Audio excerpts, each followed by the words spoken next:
इतनी कृपा सांवरे हो,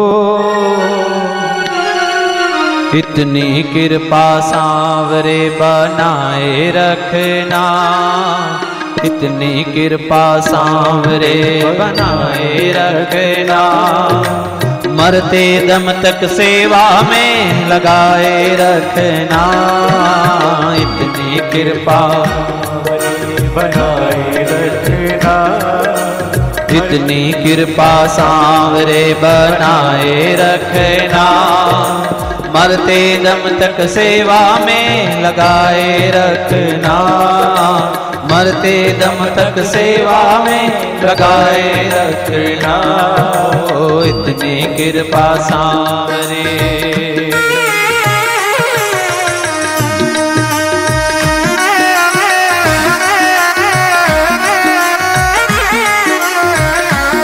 राधे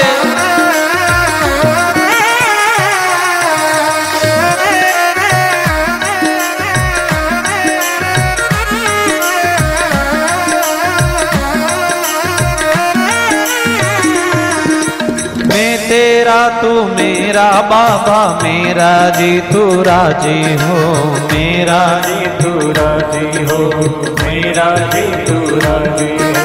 तेरे नाम पे लिख दी मैंने इस जीवन की बाजी हो, इस जीवन की बाजी हो, इस जीवन की बाजी। लाज तुम्हारे हाथ है, लाज तुम्हारे हाथ है, लाज तुम्हारे हाथ है, बचाए रखना। लाज तुम्हारे हाथ है, बचाए रखना। मरते दम तक सेवा में लगाए रखना, इतनी कृपा सांवरे हो, इतनी कृपा सांवरे बनाए रखना, इतनी कृपा सांवरे बनाए रखना। मरते दम तक सेवा में लगाए रखना, मरते दम तक सेवा में लगाए रखना।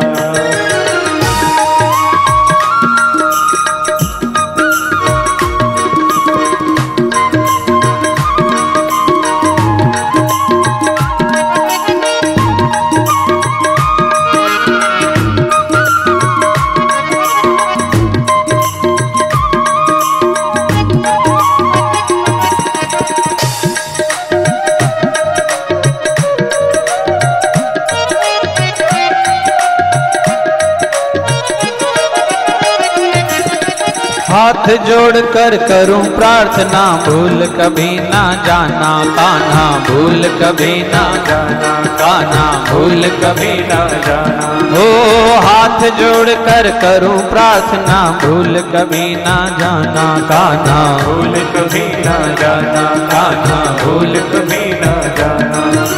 तेरे दर पे बना रहे बस मेरा आना जाना कान्हा, मेरा ना जाना कान्हा, मेरा आना जाना।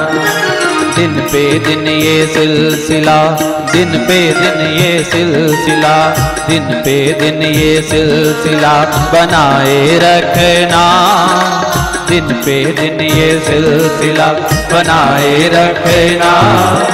मरते दम तक सेवा में लगाए रखना, मरते दम तक सेवा में लगाए रखना।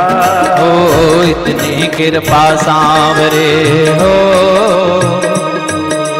इतनी कृपा सांवरे बनाए रखना, इतनी कृपा सांवरे बनाए रखना। मरते दम तक सेवा में लगाए रखना।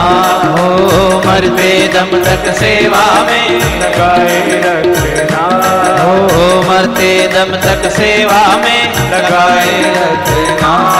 हो मरते दम तक सेवा में लगाए रखना।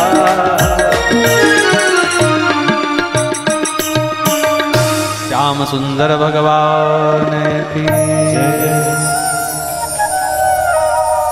ध्रुव जी का भगवान ने उद्धार किया, ध्रुव के पुत्र हुए अंग, अंग के जंघा के मंथन से वेन, निषाद और वेन, वेन बड़ा दुष्ट हुआ, बहुत उसका कड़क शासन था। सजा एक, अपराध चाहे कुछ भी हो, चाहे 5 रुपए की चोरी हो, चाहे 500 रुपए की चोरी हो, चाहे डाका डाला हो, चाहे हत्या की हो, सजा केवल एक, मृत्यु। ऐसा महान दुष्ट राजा हुआ। और फिर एक दिन तो उसको इतना अभिमान हो गया अपनी राज सत्ता पर कि जो हूं वो मैं ही हूं, दूसरा कोई नहीं। यहां तक कि उसने भगवान की सत्ता को भी मानने से इनकार कर दिया, अपने ही आप को भगवान समझने लगा और संतों को, ऋषि मुनियों को कहने लगा कि हमारा ही पूजन हो। तो ब्राह्मणों ने कहा बस बहुत हो गया, तेरे बहुत सारे अपराधों को हमने क्षमा किया, किंतु आज तूने हद कर दी। तो ऋषियों के हुंकार से मारा गया वे। इन्हें वेन की जंघा के मंथन से भगवान पृथु का प्रादुर्भाव हुआ। बोले पृथु भगवान की जय।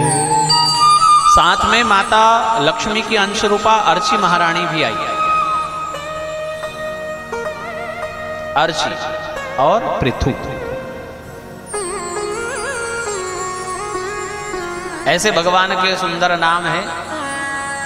आज भी अगर कोई चाहे तो उसको अपने बच्चों के लिए रख सकते हैं, किंतु चिंटू, पिंकू, मिंकू से फुर्सत मिले तो रखे। हाँ, क्या नाम रखना है इसमें भी बड़ी समस्या है। एक भाई साहब थे जिनका नाम था गांव में ठनठन पाल। पत्नी को बड़ी समस्या थी कि ये क्या नाम है, बदलो इसको। बोले नहीं, हमारे माता पिता ने देखा, हम क्यों बदले। पत्नी ने कहा कि नहीं, बदलना तो पड़ेगा, हमारा मजाक उड़ाते हैं लोग। अब गांव में जाए तो लोग क्या कहे कि वो आ गई ठनठन पाल की औरत। अब उसको बड़ी शर्म आए, तो उसने कहा कि ये तो बदलो, कम से कम नाम तो कुछ और करो। नहीं माने। एक दिन तो झगड़ा यहां तक बढ़ गया कि उसने कह दिया कि या तो आपका नाम बदल लो या हम जाएं घर हमारे। तो भाई ने भी कह दिया कि ठीक है तू जा, हम नाम नहीं बदले। तो वो भी गुस्से में अपना सब सामान बांधा और चली। अब रास्ते में जाते हुए उसका दिमाग वहीं चल रहा है नाम पर। बताओ ये कोई बात हुई, एक नाम बदलने को तैयार नहीं, ऐसा प्रेम है पत्नी से। तो उसका दिमाग नाम में ही चल रहा है। तो उसको जो मिले उससे पूछती हो। एक अर्थी निकल रही थी, भैया कौन मर गए। बोले अमर सिंह। अमर सिंह मर गए। आगे चली, बड़ा एक परेशान होकर के मजदूर भूसे की गाड़ी भरकर पसीना पसीना लथपथ होकर आ रहा था। उसने पूछा भाई क्या नाम है आपका। बोले धनपाल। उसने कहा बताओ धनपाल भूसा ढो रहा। आगे गई तो एक लड़की मिली, फटे कपड़े और वो लकड़ियां बीन रही है, उसी से अपना जीवन चलाती है लकड़ियां बेचकर। उसको पूछा तेरा नाम क्या है बेटा। तो वो कहने लगी लक्ष्मी। तो वो सीधे घर आएगा। पति ने कहा तू तो मुझे छोड़कर गई थी, आने वाली नहीं थी, वापस आ गई, क्या कारण है। तो उसने कहा कि अमर सिंह से मर गए और भूसो ढोगे धनपाल, लकड़ी बिने लक्ष्मी तो भलो हमारो ठन ठन पाल। यही अच्छा है। हाँ, दूसरा कहां से लाए। ये नाम भी अच्छा और आप भी अच्छे। तो नाम में आजकल बड़ा लोगों को इंटरेस्ट है, इसलिए उनको सोचना चाहिए। भगवान के सहस्त्र नामावली, माता जी के नाम की सहस्त्र नामावली, लक्ष्मी जी के और माँ जगदम्बा के, उनमें से हम क्या नाम अपने बच्चों का रख सके जिससे उनका तो भला हो, हमारा भी भला हो जाए। कईयों को ये नहीं पता है कि नाम से क्या होता है, उसका अर्थ क्या निकलता है। कईयों को अपने नाम का अर्थ नहीं पता। पुराने समय में नाम अच्छे होते थे, गोविंद, गोपाल, माधव, मधुसूदन, ऐसे नाम होते थे, राघव, अच्छे लगते हैं नाम। नाम भी अच्छे लगे और भगवान का नामोच्चारण भी हो जाए। अब ऐसा नाम की पूछो मत। एक जगह तो हम गए तो वहां बच्चे का नाम भी वही और कुत्ते का नाम भी वही। ना बोले अच्छा है, बोले नहीं है किसी को बुरा लग जाए।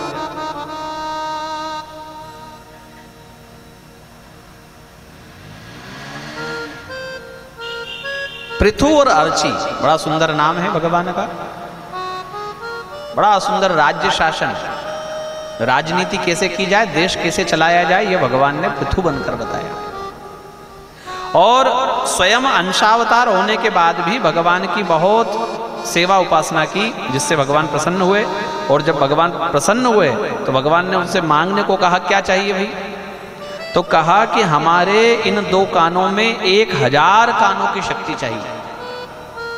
क्यों? बोले 2 कान से काम नहीं चल रहा है। तो पृथु क्या कहते हैं कि हमको इन 2 कानों में इसलिए 1000 कानों की शक्ति चाहिए कि हम यहाँ राजसत्ता संभालते संभालते जहां आपकी कथा चल रही है वो हमारे कान में यहीं तक आ जाए। दूर दूर भी भगवान की कथा अगर आपकी बच रही है तो वह हमारे कानों में आ जाए। भगवान ने तथास्तु किया। और इनके यहाँ प्राचीन बरही ऐसे कर्मकांडी राजा हुए जिन्होंने कर्म को ही सर्वोपरि समझा।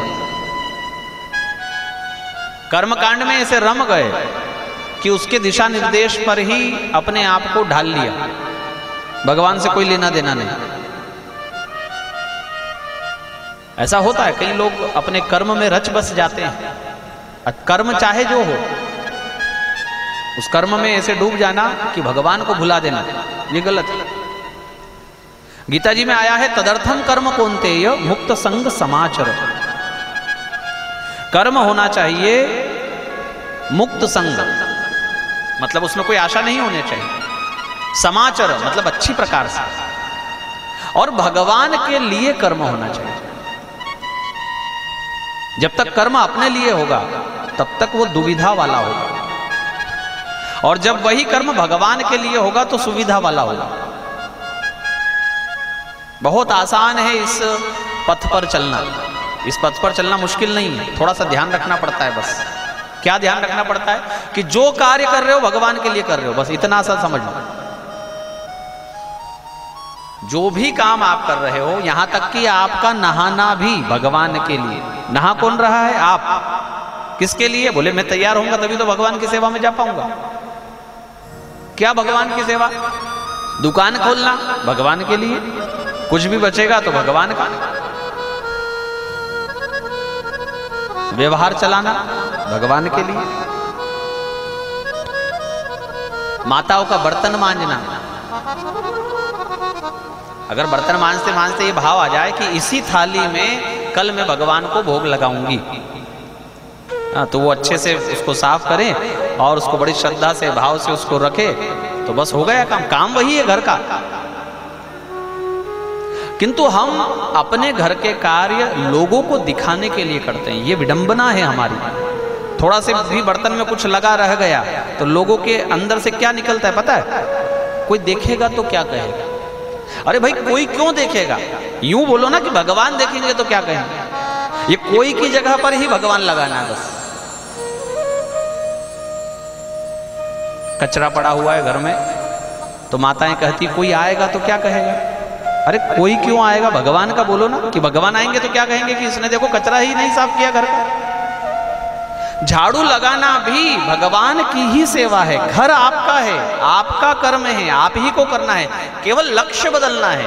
अब लक्ष्य ये दिखाकर नहीं कि लोग क्या कहेंगे, अब ये लक्ष्य करके कि भगवान क्या कहेंगे।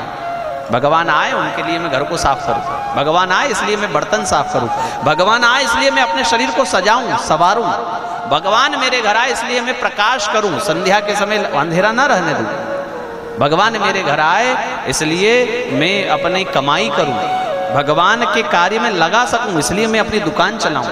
भगवान के सन्मार्ग में, धर्म में कुछ लगा सकूं, इसलिए मैं अपना व्यापार करूं। चाहे भाई लोग हो, चाहे माताएं हो, केवल अपने लक्ष्य को भगवान में केंद्रित करना ही जीवन में सर्वोपरि है। कृष्ण ही लक्ष्य हो जाए जिसका जगत जगदीश में ही समाहित हो जाए, वही आपको कड़ी बनानी है और वही रोटी बनानी है और वही गिलखी की सब्जी बनानी है, किंतु इसलिए नहीं कि आपके पति को पसंद है, बल्कि इसलिए कि आज भगवान को इनका भोग लगेगा। आज मेरे ठाकुर जी को बढ़िया दाल का भोग लगेगा। आज थोड़ी थूली भगवान को, थोड़ा पेट इनका खराब हो रहा है, थोड़ी थूली आज भगवान को लेनी तो आपको है बाद में प्रसाद में। कोई नया फल आया घर में और हमने उसको खा लिया, कितना गलत है। हम कौन हैं? क्या हमारी बिसात है, प्रारब्ध है हमारा कि आज भगवान ने हमको कुछ दिया है तो उसको समर्पित करके क्यों नहीं लेते हम? लेना तो हमको ही। नया अंगूर आया, नया आम आया, नया तरबूज आया, नया फल कोई आया, नया अन्न आया। क्या गांव के लोग हैं, देखो आप, आज भी हम तो यहाँ पास में अपने गांव है, अभी भी गांव के लोगों को इतना बुद्धि है, नया गेहूं आया, घर में नहीं रहने देंगे, पहले कुछ 2-5 किलो 10 किलो मंदिर में चढ़वाएंगे, घर मत लाना, ऐसा लोग कहते हैं। नया कपास आया, हम छोटे थे, हमारे यहाँ मंदिर है, हम बहुत छोटे थे तब हमने देखा कपास आता था तो भगवान के नाम पर बत्ती बनेगी, पहले वो मंदिर आता था। गेहूं आया, पहले मंदिर आता था। कोई फल आया, पहले मंदिर पर चढ़ाकर जाते थे, बाद में अर्पित करके फिर स्वयं। आपको तो फिर पूरा उसका सीजन ही निकालना है, बाद में तो हमको ही लेना, दूसरा कौन है? इसलिए छोटे छोटे कर्म तदर्पण तदर्थम कर्म कौनते यो मुक्त संग समाचर, ये गीता जी कहती है। किसी भी कर्म की 3 शर्त है, तदर्थम यानी भगवान के लिए, अपने लिए नहीं, मुक्त संग मतलब उसमें आशा ना हो, और समाचर मतलब भली प्रकार से, अच्छी प्रकार से, अच्छे से अच्छा कर्म। कहते ना कर्म ही पूजा है, वो कर्म पूजा तब ही बनेगा जब ये 3 शर्तें उसमें जुड़ेगी। इसलिए झाड़ू लगाकर भी भगवान को हमारे यहाँ पाया है। तपस्या करके पाने वालों की कथा तो आप सुनते ही हैं, भक्ति करके भगवान को पाने वालों की कथा आपने सुनी ही है, किंतु झाड़ू लगाकर भगवान को पाया ऐसे भी भक्त हमारे यहाँ। शबरी चारों दिशाओं में झाड़ू लगाकर आती थी, कहां से आ जाए कोई भरोसा, इधर से आ जाए, इधर से आ जाए। और कब से? किशोर अवस्था से कब तक? बुढ़ापा पर्यंत। दांत टूट गए, सारे बाल सफेद हो गए, कमर झुक गई, हाथ में लाठी आ गई, तब तक चारों तरफ झाड़ू लगाना, जल से सिंचन करना, कहीं कोई कंकर ना हो, कोई पत्थर ना हो, कोई कांटा ना हो। मेरे राघव आएंगे, उनको कोई दुविधा ना हो, और उसी पर भगवान ने कृपा की। बड़े बड़े संत जिनके आगे पानी भरे हैं, उस समय के ऋषि मुनि, त्रेता युग की बात, कैसे कैसे ऋषि मुनि रहे होंगे। मतंग मुनि की ये शिष्या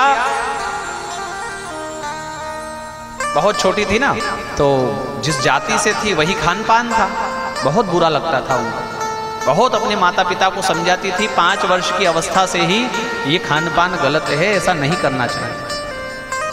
सब हंसते थे उसके ऊपर, बच्ची है, इसको क्या पता। अब बहुत उसी वो आयु में, बहुत छोटी आयु में ही उसका विवाह पक्का हो गया, बारात आने वाली थी। अब उसने सब देख रखा था कि क्या बारात में स्वागत होगा, हमारी जात पात में कैसे स्वागत होगा। तो उसने सोचा असंख्य जीव मारे जाएंगे, क्यों ना मैं ही ना रहूं यहां घर में, तो विवाह होगा किसका। तो उस आयु में ही शबरी घर से भाग गई, दूर वन में जाकर मतंग मुनि के आश्रम के वहां एक पेड़ की गुहा में रहने लगी।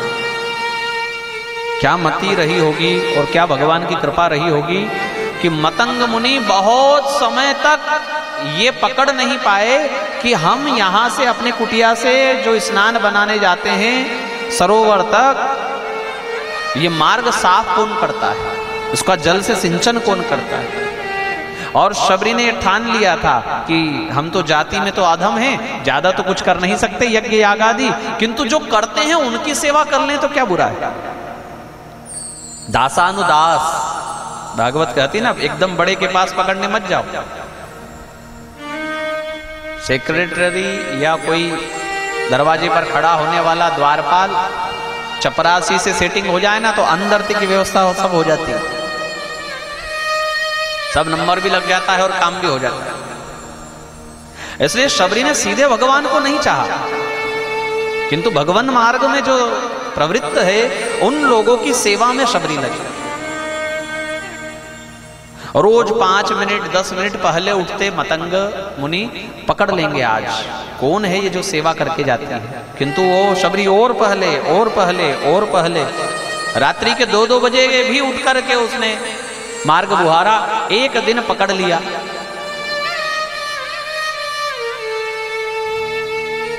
तो मतंग मुनि ने कहा कि देख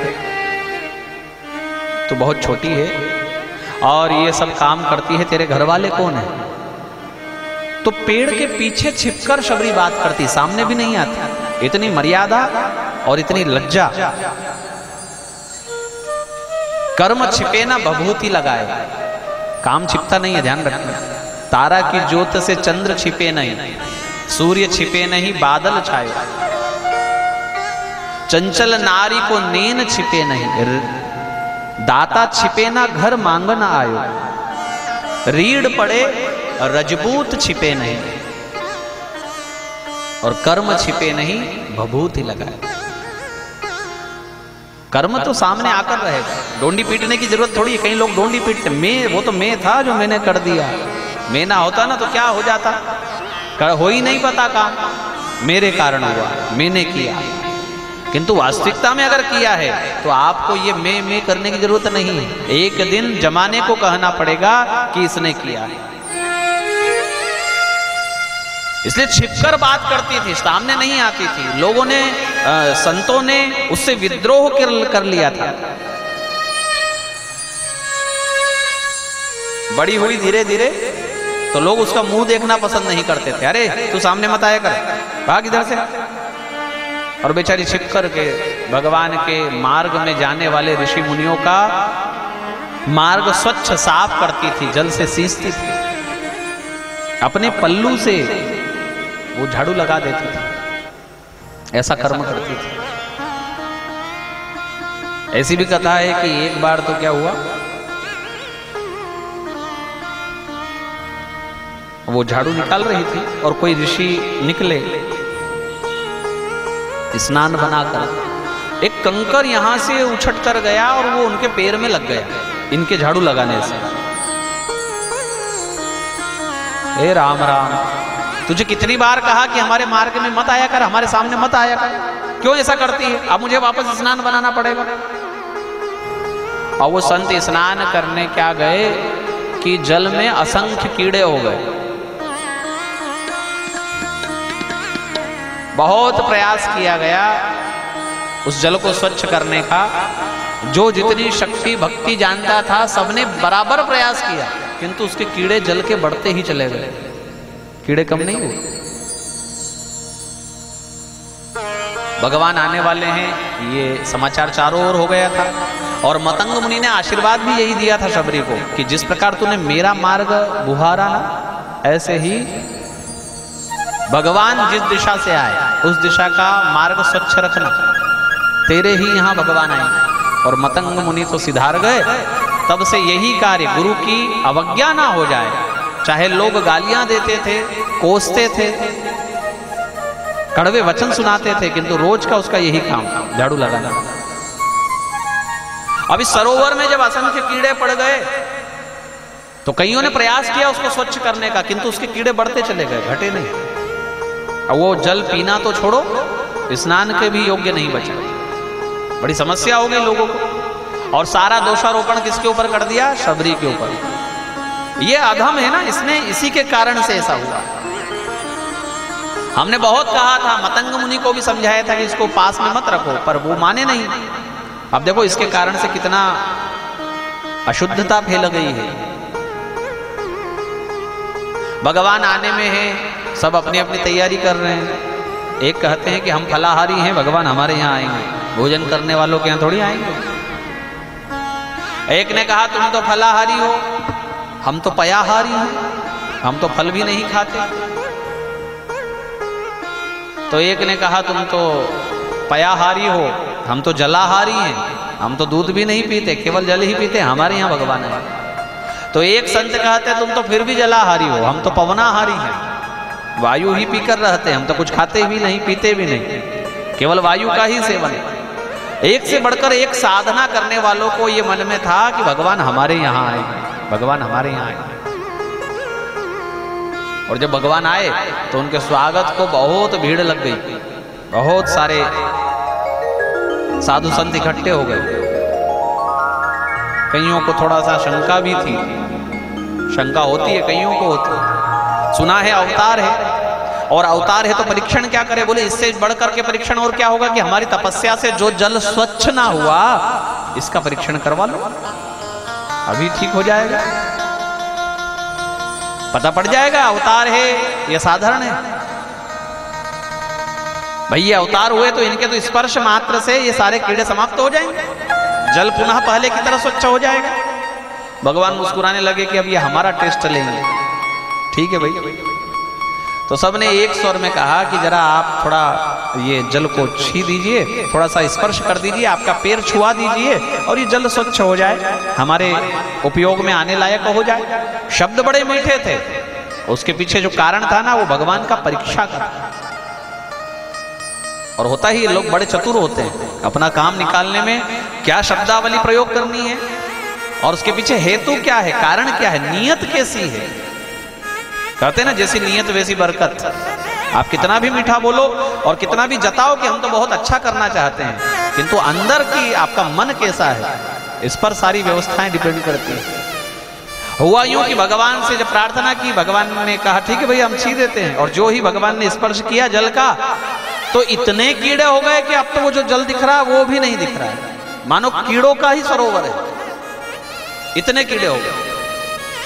अब लोगों ने कहा तक यहाँ तक कह दिया कि बोले भैया अवतार है भी या नहीं है, इतने इससे तो पहले ही थोड़ा ठीक था, कम से कम पानी तो दिखता था, छान कर हम काम में ले लेते थे, अब तो यहाँ पानी भी नहीं दिखता, इतने कीड़े हो गए।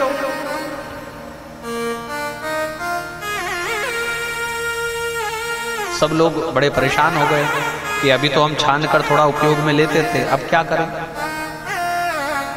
अब तो बहुत दूर पानी के लिए जाना पड़ेगा, अब यहाँ से हमको या तो स्थान छोड़ना पड़ेगा, ये यज्ञशाला यहीं है, तपस्थली यहीं है, क्या किया जाए, ये जल थोड़ा व्यवस्थित हो जाएगा। बोले एक उपाय है, यदि तुम कर पाओ तो। क्या?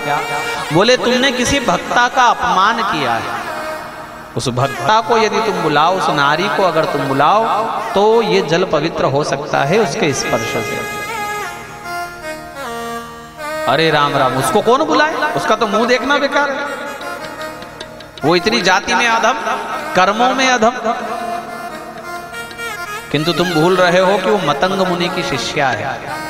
हाँ हाँ, तो गुरु अच्छा हुआ तो क्या हुआ, पात्र तो कुपात्र है ना। भगवान ने कहा कि यदि वो पात्र कुपात्र होता तो तुम मतंग मुनि जैसे गुरु अपनी दीक्षा उस पात्र में डालते, किंतु इनको बातों से समझ में आने वाली बात नहीं था ना, इनको तो चमत्कार को नमस्कार है। बुलाया गया शबरी को और लोगों ने मुंह फेर लिया, इतनी नफरत करने वाले लोग। पेड़ के पीछे से शबरी ने बहुत भगवान को प्रार्थना की कि मैं ऐसा नहीं करूंगी, ये जल जो है ये ब्राह्मणों के लिए है, इन साधु संतों के लिए है, इसको मैं अपना स्पर्श कैसे करूं। भगवान ने कहा स्पर्श तो करना है किंतु पैरों से करना है। ये सुनकर के और कान खड़े हो गए उन लोगों के जो शुद्धता के मारे थे ना। कई लोग आज भी ऐसे हैं, जाति पाति के नाम पर होटल में खा लेंगे जाकर, पर किसी बेचारे छोटे व्यक्ति के घर में जाने में उनको शर्म आती, वहां नहीं खाएंगे। ऐसे भले लोग हैं कि जो बोले ये इसके घर क्या खाना, ये तो ऐसा जाति पाति का है। और वही व्यक्ति होटल में नहीं पूछेगा कि परोसने वाला बनाने वाला कौन जाति का, बफेट में जाकर नहीं पूछेगा कि यहाँ हलवाई कौन जाति का है, परोसगारी करने वाला कौन जाति का है। वहां सब चटकारे ले लेकर खाएंगे और सारे ढोंग धतूरे कहां। हमने जाति पाति के नाम पर समाज को जितना तोड़ा है उसी का फल हम भोग रहे हैं। अभी जो ये घटनाएं हुई है ये बहुत प्रसन्न होने वाली बात नहीं है, जिसको हम टीवी में समाचार में देख रहे हैं। एक ही साथ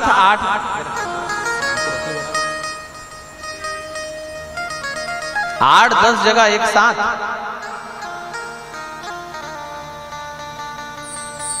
ये जो हमला हुआ है ना हिंदुओं पर, उनकी शोभा यात्रा पर, कड़वा है किंतु सत्य है। योजनाबद्ध तरीके से किया गया है। अस्त्र शस्त्र पहले इकट्ठे किए गए हैं। यहां तक था कि हमारे जो खरगोन जिले में हुआ ना, वहां तो पहले से दुकानें बंद थी उन लोगों की। और सच मानना कि इस स्थिति से निकालने वाले जो हमारा निचला वर्ग है ना, उनको हमने जाति पाति के नाम पर छोड़ दिया है। ये बहुत बड़ा अपराध है। उन लोगों को लगता है कि हम सम्मान के लायक नहीं हैं, तो जिस समाज में हम हैं इससे थोड़ा दूर हो जाएं। और वही लोग पीटर बन करके आपके सामने आकर बैठ जाते हैं और आप फिर उनको चाय भी पिलाते हो और हाथ भी मिलाते हो और गले भी मिलते हो। क्यों हमारे साथ में ऐसा हो रहा है? क्योंकि हमने जात पात के नाम पर अति कर दी। ये छोटा है, ये बड़ा है। भगवान का एक श्लोक है देखो बड़ा सुंदर, वटस्य पत्रस्य पुटे शयानम बालम मुकुंदम मनसा स्मराम। एक चित्र आपने देखा होगा जिसमें भगवान वट वृक्ष के पत्ते पर लेटे हैं छोटे से शिशु के रूप में, और अपना पैर का अंगूठा उठा करके मुंह में डाल लिया। ये प्रलयकालीन भगवान की झांकी है जो मार्कंडेय ऋषि को बताई है। और भगवान ये पैर को मुंह में डालने का अर्थ समाज को समझा रहे हैं कि ब्राह्मण है मेरा मुख और पैर है मेरा शूद्र वर्ग। ब्राह्मणों से मुख मासीत बाहु राजन्य, बाहु यानी भुजाएं, राजन्य राजा लोग। ऊरु तदस्य जदवैश्य, पेट भगवान का वैश्य। पदभ्याम शूद्रो अजायत, पैर भगवान के शूद्र। और पैर उठाकर मुंह में लेना, इसका अर्थ है कि समाज को जोड़ना, एक सूत्र में पिरोना। कर्म प्रधान विश्व रचि राखा, जो जस करहि तासु फल चाखा। इसलिए अभी भी समय है कि हम समझ जाएं, वरना ये जो घटना देश के 8 हिस्सों में एक साथ एक ही दिन हुई, ये सुनियोजित तरीके से हुई घटना है, पहले से प्लानिंग करके हुई घटना है। हिंदू को समस्या ये है कि वो तब तक चुप बैठेगा जब तक कि उसके घर पर वो बात ना आ जाए। किसी भी बहन बेटियों के साथ में हो, बोले हमारा थोड़ी है कुछ भी, हमारे घर में थोड़ी हुआ, हमारे मोहल्ले में नहीं हुआ। तब तक चुप बैठो जब तक हमारे मोहल्ले तक बात ना आ जाए, हमारे घर तक बात ना आ जाए।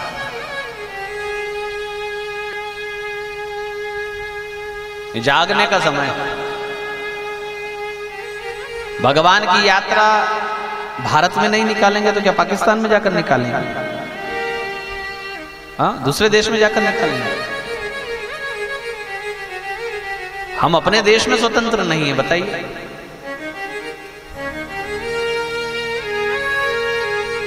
बड़ा विचारणीय चिंतनीय विषय है।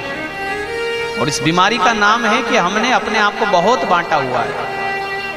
विलग विलग जाति प्रजाति, नाम धर्म और हमारे इष्ट, इनको लेकर हमने जो टुकड़े किए हैं समाज में। बाद में समझाया भी लोगों को ही, हिंदुओं को ही जाता है कि तुम्हारा क्या जा रहा है, वहां से मत निकालो।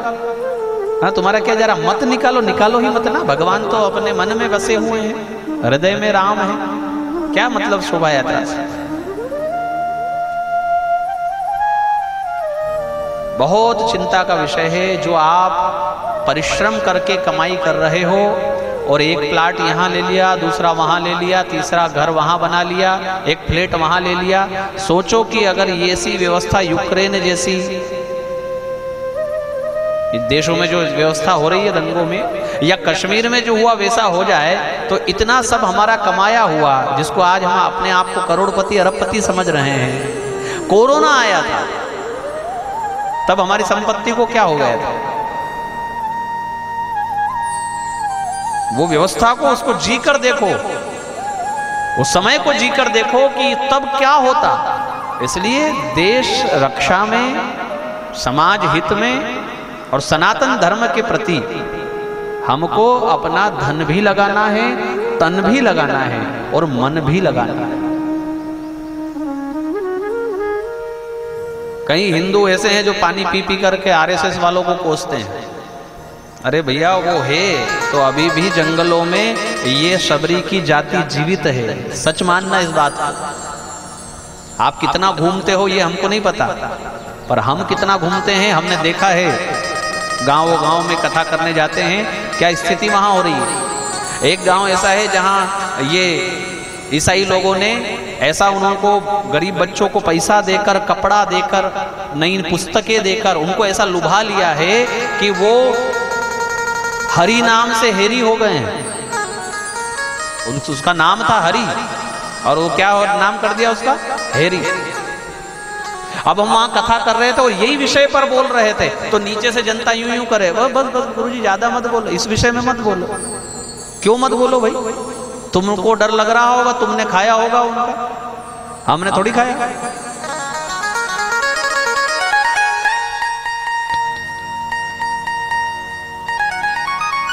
जब बन पड़े ना, आरएसएस संस्था जो है इसके कई विभाग है। सेवा भारती,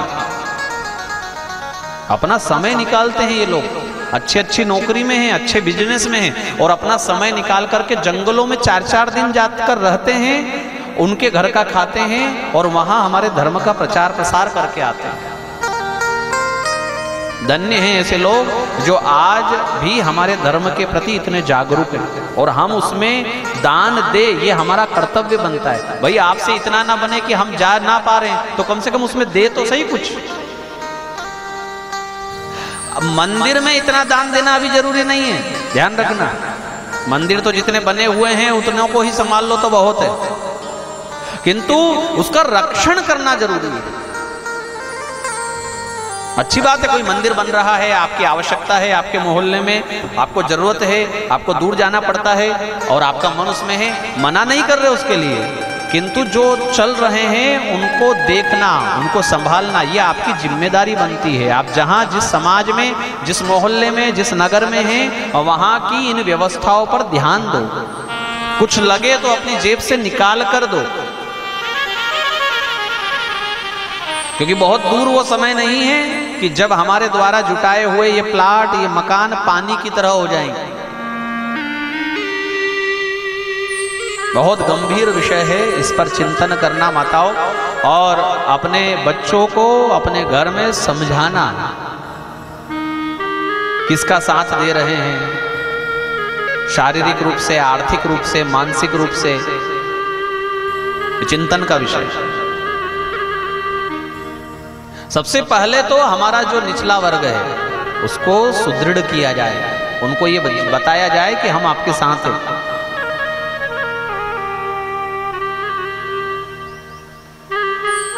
शबरी चुपचाप एक कोने में खड़ी है, पेड़ के पीछे। भगवान ने पुकारा, ये कथा बोल रही है, हम आपको समझा रहे हैं, ऐसी बात नहीं। आप अगर कोई ये विचार करे कि ये कथा से बाहर का विषय है तो क्यों ये कथा हो रही है, क्यों भगवान ने शबरी से वो जल को स्पर्श करवाया, क्या बताना चाहते थे भगवान? क्या भगवान में इतनी ताकत सामर्थ्य नहीं था कि उस कीड़े पड़े हुए जल को स्वच्छ कर दे? किंतु भगवान बताना चाहते हैं कि कर्म से मानव पुजाया जाता है, जाति से मानव नहीं पुजाया जाता है। रैदास जी की कथा हमारे यहाँ है, सदन कसाई की कथा हमारे यहाँ है। कबीरदास जी ने 2 बच्चों को अपने पास रखा था, मरे हुए को जिलाया था। बच्ची का नाम था कमाली और संत गोरखनाथ अवधूत वो जल पीने के लिए आए रैदास जी के, और उन्होंने अपने कठोते में से ही जल दे दिया पीने को। गोरखनाथ जी को शंका हुई, चमड़ा धोया होगा, ये पानी मैं पी लूं? तो उन्होंने संत का अपमान भी नहीं किया, उसको रखा ही रखा, पिया नहीं। घूमते फिरते कबीरदास जी के यहाँ गए, काका काका कहते हुए कमाली आई और बोले बड़ी प्यास लगी है, पी लूं पानी? बोले हाँ तू पी ले, और वो पानी उसको पिला दिया। बहुत संक्षेप में करके हम बता रहे हैं आपको। और बाद में अखंड भारत की बात है तो आज जो मुल्तान है पाकिस्तान में, वहां उस कमाली का विवाह हुआ।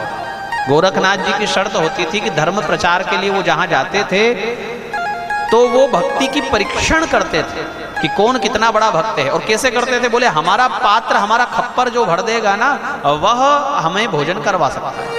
होड़ मच जाती थी, किंतु आश्चर्य ये होता था कि कई क्विंटलों से भी वो खप्पर भराता नहीं था, इसलिए भोजन के लिए वो सब अधिकारी नहीं होते थे। तो कबीरदास जी की ये मानस पुत्री ने अपने पति को कहा कि वो हमारे काका आए हैं, हमारे पिता के अच्छे मित्र हैं, उनको ले आओ, उनको हम भोजन कराएंगे। बोले तू पागल हो गई है, हमारे झोपड़े में रहने वाले हम, और उनका तो खप्पर भरे तब वो भोजन करते। बोले उनको ले तो आओ आप। पति ले आया। गोरखनाथ जी ने आकर कहा कि शर्त पता है ना? बोले जी पता है। आप आपका खप्पर रखिए, और खप्पर रखा और एक ऐसे चम्मच में चावल लेकर आई कमाली, और ना केवल पात्र भर दिया बल्कि ऊपर से बिखर गया इतना। तो आश्चर्य हो गया गोरखनाथ जी को कि कैसे संभव। तो कहा कि ये चमत्कार मेरा नहीं है, ये चमत्कार आप ही का दिया हुआ है। क्या? हम बोले वो जो जल आपने हमको पिलाया था ना, तब से सारी सिद्धियां हमारे साथ में रहती। ओ समझ गए गोरखनाथ जी को जल कौन का था। तुरंत वायु वेग से, वो तो सिद्ध महात्मा थे, तुरंत प्रकट हो गए काशी में रैदास जी के पास। और रैदास जी को कहा प्यास लगी। तो रैदास जी कहते हैं कि जब पिलाया तब तो पिया नहीं, और जिसने पिया उसका चमत्कार देखकर आ रहे हो, इसलिए पानी मांग रहे हो। बड़ा सुंदर दोहा है, यहाँ पर हम भूल रहे हैं, पर बड़ा सुंदर दोहा गाया है रैदास जी ने। ये 3 महान संतों का चरित्र हमने आपके आगे इसलिए गाया क्योंकि ये रैदास जी जाति में क्या है ये आप जानते हैं। इसलिए भाई होटल पर खाने वालों और बफेट में प्लेट से भीख मांगने वालों, अगर थोड़ी सी बात मन में समझ में आए तो ध्यान रखना, आपने कभी किसी छोटे भाई से जात पात के नाम पर शंका कुशंका ना करना। कोई वैश्य हो गए, कोई ब्राह्मण हो गए, बोले हम तो ये जात के, हम तो वो जात के, हम इसके हाथ का ना ले, ऐसा कभी नहीं होना।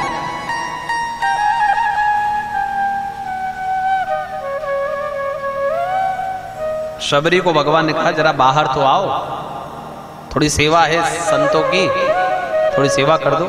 क्या? बोले पैर छुआ दो इस जल में। हाथ छुआने में डरती थी शबरी, पैर छुएगी। तब भगवान ने कहा कि तुम्हारा जल स्वच्छ हो सकता है महंतो संतो, किंतु तुमको इनको प्रार्थना करनी पड़ेगी। भगवान ने उन ऊंची जाति वालों से प्रार्थना करवा दी शबरी से। सबने हाथ जोड़कर शबरी को कहा कि हम बुरा नहीं मानेंगे शबरी, तुम जरा इस जल में अपना पैर छुआ दो। और क्या भगवान ने कृपा की कि जैसे ही जल का स्पर्श पैर से किया शबरी ने, वो असंख्य कीड़े वाला सरोवर एक स्वच्छ पवित्र जल में परिवर्तित हो गया। बोलिए राजा रामचंद्र भगवान की।